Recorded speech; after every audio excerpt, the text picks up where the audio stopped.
యోబు గ్రంథము 28వ అధ్యాయంలో ఉన్నటువంటి సందర్భాన్ని ఆలోచిద్దాం. దయచేసి బైబిల్ చూడండి, నేను చదువుతున్నాను. 28వ అధ్యాయం మొదటి నుంచి నేను చదువుతాను. వెండికి గలిగనదు, కుటుంబ సువర్ణమునకు స్థలము కలదు. ఇనుముని మట్టిలో నుండి తీయుదురు, రాళ్లు కరిగించి రాగి తీయుదురు. మనుషులు చీకటికి అంతము కలుగజేయుదురు. నీళ్లు ఒడిగిపోకుండా వారు జలధారకు గట్టు కట్టుదురు. మరుగై ఉన్న వస్తువులను వారు వెలుగులోనికి తెచ్చుదురు. అయితే జ్ఞానము ఎక్కడ దొరుకును? వివేచన దొరుకు స్థలం ఎక్కడ ఉన్నది? జ్ఞాన సంపద్యము కెంపుల కన్నా కూడదగినది. పుష్యరాగము దానితో సాటి కాదు. శుద్ధ సువర్ణములకు కొనబడినది కాదు. అట్లయినా జ్ఞానము ఎక్కడ దొరుకును? వివేచన దొరుకు స్థలం ఎక్కడ ఉన్నది? ఇందులో మనం 2 సార్లు చూసాం. జ్ఞానం ఎక్కడ దొరుకుతుంది, వివేచన దొరికే స్థలం ఎక్కడ ఉంది. యోబు చాలా పాతకాల మనిషి, కొన్ని వేల సంవత్సరాల క్రితం మనిషి యోబు. అప్పుడు ఏమన్నాడంటే, వెండిని తీయడానికి గనుందంట, బంగారాన్ని తీయడానికి గనుందంట. తర్వాత ఇవన్నీ చెప్పుకొస్తూ, సువర్ణానికి ఇవన్నీ చెప్పుకొస్తూ, మనుషులు చాలా భూములకు స్వయంగా తూగుతారు, వజ్రాలు తీస్తారు, వైడూరాలు తీస్తారు, అన్ని సంపదలు విలువైన ప్రతి దాన్ని వాళ్ళ ఆలోచన మొత్తం కనుగొనగలుగుతుంది అని చెప్పుకుంటూ వచ్చి, ఇవన్నీ మనిషి తెలివిగా సంపాదించుకున్న ప్రతి ఒక్కదాన్ని, అంటే విలువ కలిగిన ప్రతిదీ మనిషి సంపాదించాలి. కానీ అయితే ఇవన్నీ పక్కన పెట్టేసి జ్ఞానం ఎక్కడ దొరుకుతుంది, వివేచన ఎక్కడ దొరుకుతుంది, ఎక్కడ దొరుకునని ఇవ్వబడుతున్నాడు. అదేంటి? మన పొద్దున్న లేచి సాయంత్రం వరకు పనిచేస్తాం. దేనికోసం? డబ్బుల కోసం. ఈ డబ్బులు మనం కూడబెట్టుకొని ఏమనుకుందాం అనుకుంటాం? బంగారం అనుకుందాం అనుకుంటాం. మరి యోబు ఏంటి? వీటన్నిటిని, వజ్రాల్ని, వైడూర్యాల్ని, బంగారాన్ని, విలువైన వస్తువుల్ని, సువర్ణమయమైనటువంటి విలువైన రాళ్ళని, వీటన్నిటిని పక్కకు దోసేశాడు. పక్కకు దోసి 2 విషయాల్ని మన ముందు పెట్టాడు. అదేంటంటే జ్ఞానం ఎక్కడ దొరుకుతుంది. అరే జ్ఞానం అంటే డబ్బు సంపాదించడం, డబ్బు సంపాదించడం అంటే బంగారం ఏమైనా సంపాదించుకో, ఇది తెలివి. అయితే యోబు దీన్ని కొట్టేసి, అయితే తెలివి ఎక్కడ దొరుకుతుంది, జ్ఞానం దొరికే స్థలం ఎక్కడ ఉందని చెప్పుకుంటూ వస్తూ, అదే యోబు గ్రంథంలో 28వ అధ్యాయంలోనే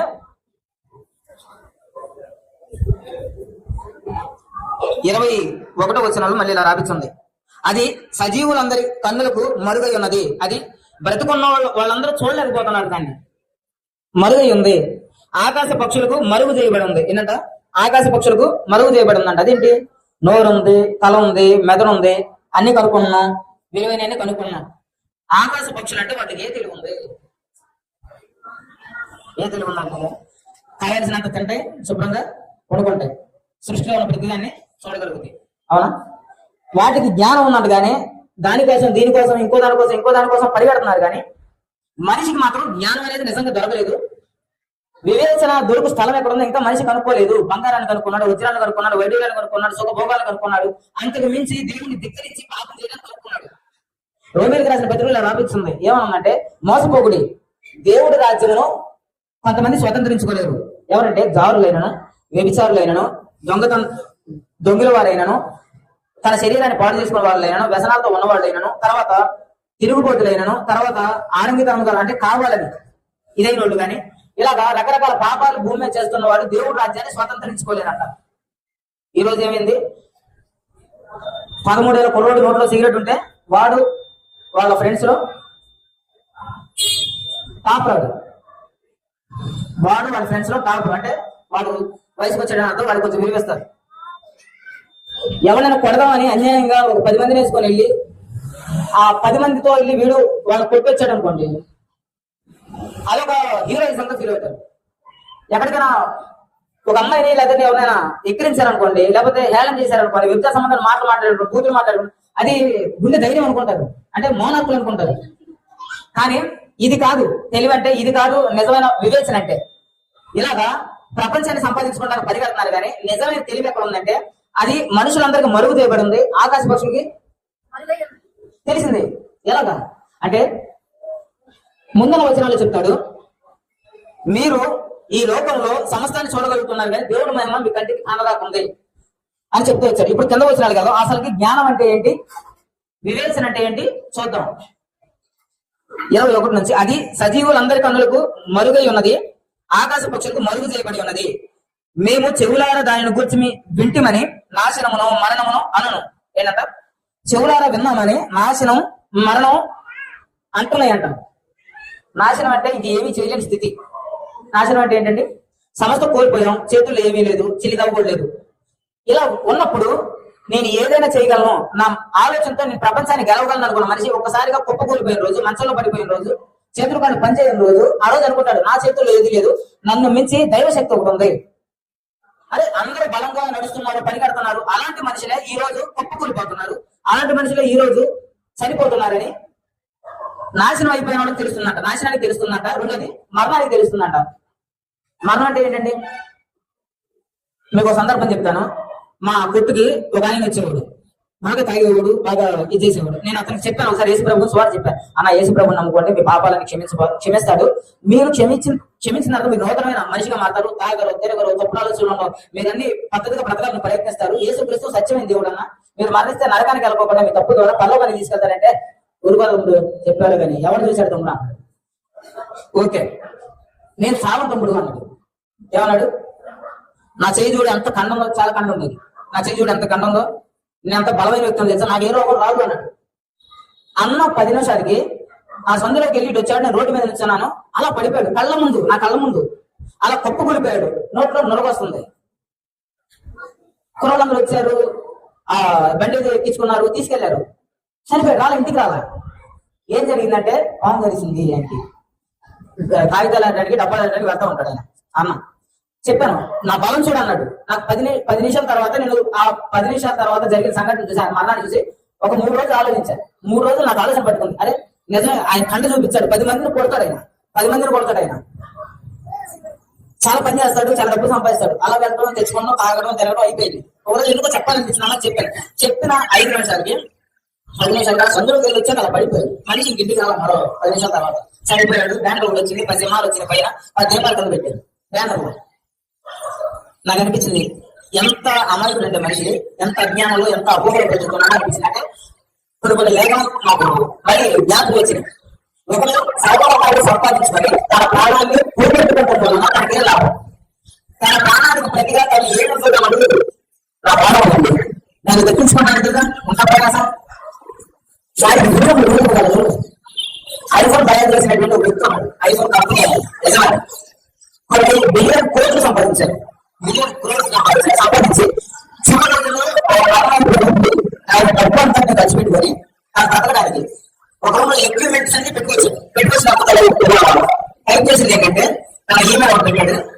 ఆ పెట్టలో పెట్టాడు వీడు, నేను ఐఫోన్ బెస్ట్ ఫోన్ అందించగలిగిన కోట్లో డబ్బులు బిఎస్ లో కావాల్సిన దగ్గర ప్రతి దేశంలో ఆస్తులు ఉన్నాయి. అయితే ఇవన్నీ సంపాదించుకొని ఇది కానీ ఈ డబ్బు నేను కొనుక్కున్నానంటే నువ్వు చేస్తావు ప్రతి క్షణం గుర్తు చేసేటటువంటి మిషన్లు ఉంటున్నా. అదే భూమిలో మిషన్లు ఏమంటా, ఈసీజీ మిషన్, గుండె భూమిని సాధి చేసే మిషన్, బాడీలో అంతా ప్రసన్న జరిగించడానికి డయాలసిస్ మిషన్, ఇట్లా మిషన్ అన్ని పెట్టాడు. మిషన్ ఈ సాయం వచ్చిన ప్రతిసారి నేను కష్టాన్ని నాకు గుర్తొస్తుంది. అంటే మీ దగ్గర వచ్చినట్టు నేను కష్టాన్ని విషయాలు పెడుతున్నా. నేనేం చేయాలి అర్థం కాదు, చదువులో ఏమో అర్థం కావద్దని ట్వీట్ చేసింది. అంతే కదా. అదే కదా దేవుడు చెప్పింది, ఒకరు సర్వలోకాన్ని సంపాదించుకొని తన ప్రాణాన్ని కోరుకుంటున్నారు. మనకే ఉపయోగం ఏమి లేదు. తన ప్రాణాన్ని పొందినట్టు ఏమవుతాడు? మనం పట్టుకోలేదు. ఇక్కడ ఆ సంపాదించేటప్పుడు వదిలేసుకునేటప్పుడు దేవుడు చాలా దేవుడు ఖచ్చితంగా ఉండదు. దేవుడు ఖచ్చితంగా ఉండదు. ఈ లక్ష్యం తీసుకొని మా సమాజంలో పొందేందుకు తీసుకెళ్ళాలంటే సారీ నా దేవుడు తీసుకెళ్ళి ఆయన చెప్పలేదు.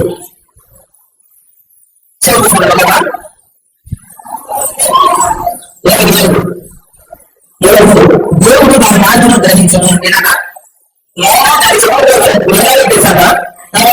నాశనానికి తెలిసాను. చచ్చిపోయిన ఒక మనిషిని తెలిసిన పెట్టి బతుకులు ఎప్పుడు చెప్పిన ధ్యానం చెప్పింది. అన్ని సంవత్సరాలు ఇష్టం వచ్చినట్టు భూతం మాట్లాడుకొని ఇష్టం వచ్చినట్టు ఇష్టం వచ్చినట్టు మనిషి శరీరం చనిపోతే నీతి వార్త చెప్పడం మొదలు పెట్టింది. ఏ కష్టం చూడండి, అన్ని తిరుగుతారు. బతుకున్న మనిషి నేర్పలేని జ్ఞానాన్ని, బతుకున్న మనిషి నేర్పలేని జ్ఞానాన్ని చచ్చిపోయిన సమ నేర్పింది. ఏంటంటే చనిపించడం నేర్పింది. ఇవాళ నేరం రేపు నువ్వు నేర్పింది. అందుకే అంత ముసలి మాట్లాడుకుంటారు. అయ్యా నేర్చుకుంటారు. నేర్పించిన జ్ఞానం బతుకున్న నేర్పిన చచ్చిన సభ చెప్పండి. ఇవాళ నెల రాత్రి 1 గంటలకు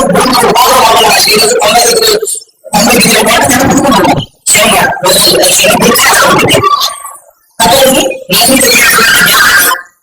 మనకు తెలియజేసుకున్నాను. ఈ ధనం గురించి దేవుడే ధనము మన మార్గాన్ని జరుగుతాం.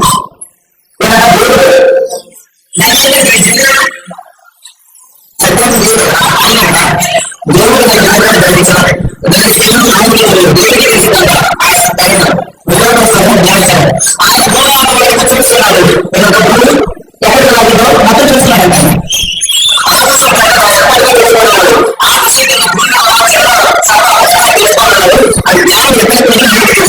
దానికి ఒక బరువు ఆయన నియమించినప్పుడు దాని బరువు దానికి ఒక బరువు ఆయన నియమించినప్పుడు దానికి ఒక బరువు ఆయన నియమించినప్పుడు ప్రమాణం బట్టి జనం యొక్క బరువులను ఆయన తెలిసి చూసినప్పుడు నేను బహుశా భరించు ప్రమాణాన్ని బట్టి కొంచెం చూసినప్పుడు వేసినప్పుడు వర్షాన్ని ఆకాశాన్ని భూమి సముద్రాన్ని శాసిస్తున్నాడు. వర్షానికి తక్కువ